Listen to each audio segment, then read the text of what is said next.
This is one of those items that you just kind of throw into your basket on eBay because you thought that might be interesting to have a look at. And I don't suspect this is going to be a very long video, but I do think this is an interesting USB cable for a couple of reasons.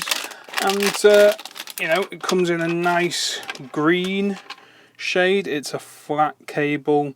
I'm not expecting the cores of that cable to be very thick, but as you can see at the end, there is a little display, a little, well, there's 3 7-segment displays there, VNA cap on the USB.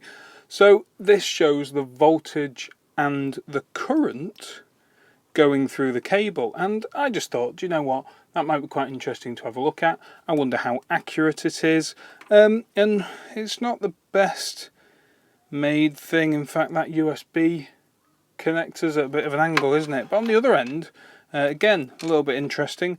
This one comes with a lightning cable there, but it's one of these that you can remove, and there we've got a micro USB.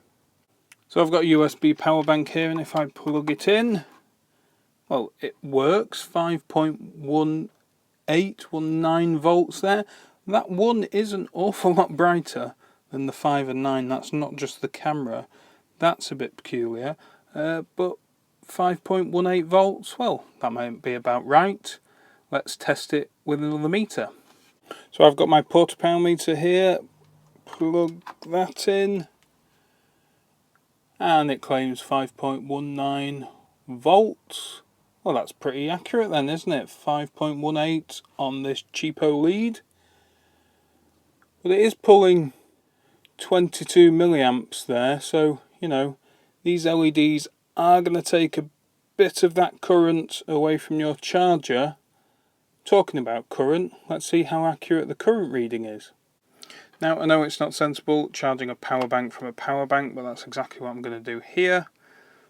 We're starting to see some current going through now. So we've got, what on earth is going on here?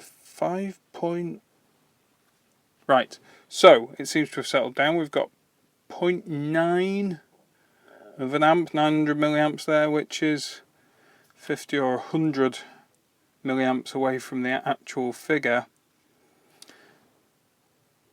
Oh, do you know, it's all over the place, isn't it? 0.6. No, this isn't very good, is it? And voltage, oh, this is bizarre. The numbers are all over the place. So we've got 5.10 volts, but then when it goes to 5.09 volts, the zero disappears completely. Current is fluctuating between 0.44 and 0.02, and that's nowhere near the actual current going through. This is absolutely bizarre. Let me reboot it and see if it makes any difference whatsoever.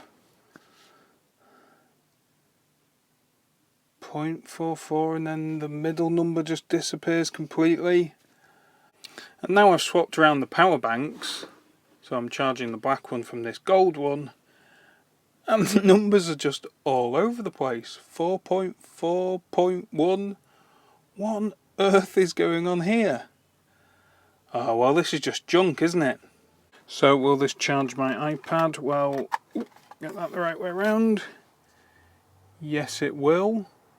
5.11 volts, and it is charging. Well, this is pretty rubbish, isn't it? The numbers on the screen don't always have any relevance to anything that's happening across the cable.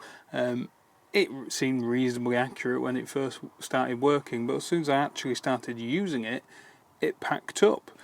That little converter does work with my Apple product, for now at least. Often they do, and then they stop working after a little while. But this kind of seems one of those products that somebody said, oh, I know how to make a USB cable a bit more sellable, a bit more interesting. Let's shove a couple of 7-segment displays in there and show voltage and current. But if you're really interested in that sort of thing, a good quality USB power monitor like these two is probably a better bet.